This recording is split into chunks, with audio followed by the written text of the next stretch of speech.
I'm on page 19 of Dr. Waite's review of his larger book, Defending the King James Bible. And we're on page 19. Number 3, reason 3, the King James Bible has superior technique.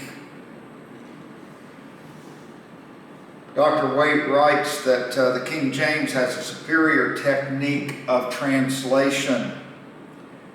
Correctly implies that the various versions and perversions of the Bible have inferior techniques of translation.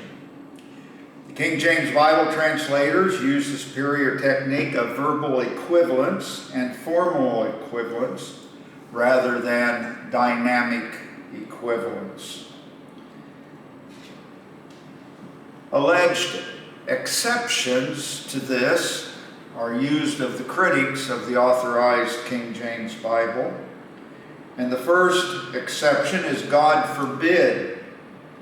Some people allege that the King James Bible translators use dynamic equivalence in their expression, God forbid.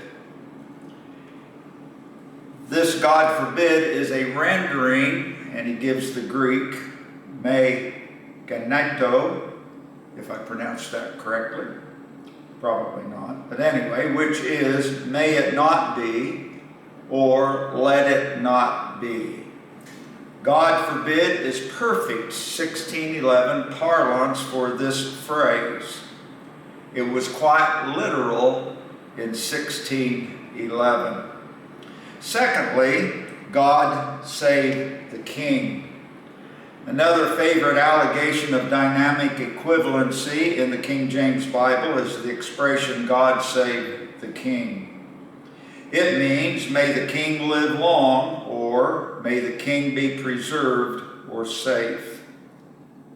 Such examples are very, very few in the King James Bible, whereas they abound in the modern versions and perversions, because in those the dynamic equivalent technique is the rule rather than the exception.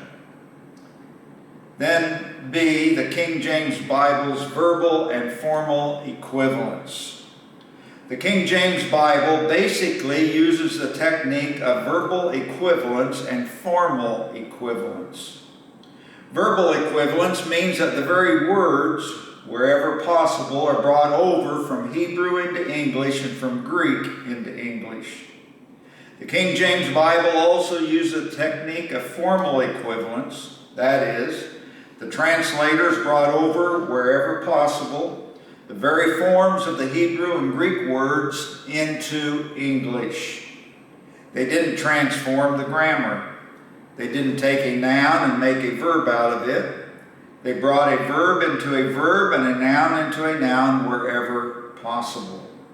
They were skilled craftsmen who had a proper concept of what translation really is. C, the modern versions use dynamic equivalence.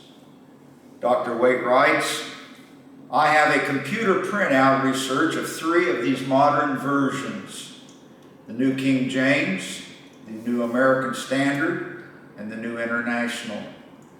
When compared to the Hebrew and Greek texts, I found that the New King James Version had over 2,000 examples of dynamic equivalence. The New American Standard Version had over 4,000 such examples. The New International Version had over 6,653 examples. What is meant by dynamic equivalency? Dynamic means moving or changing. Equivalence means the same or unchanging. Those who use this false technique are really paraphrasing rather than translating.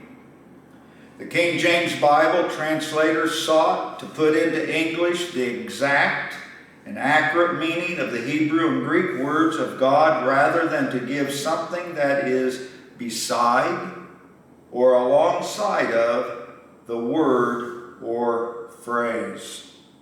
In Psalm 119 and verse 15, I'll end with this.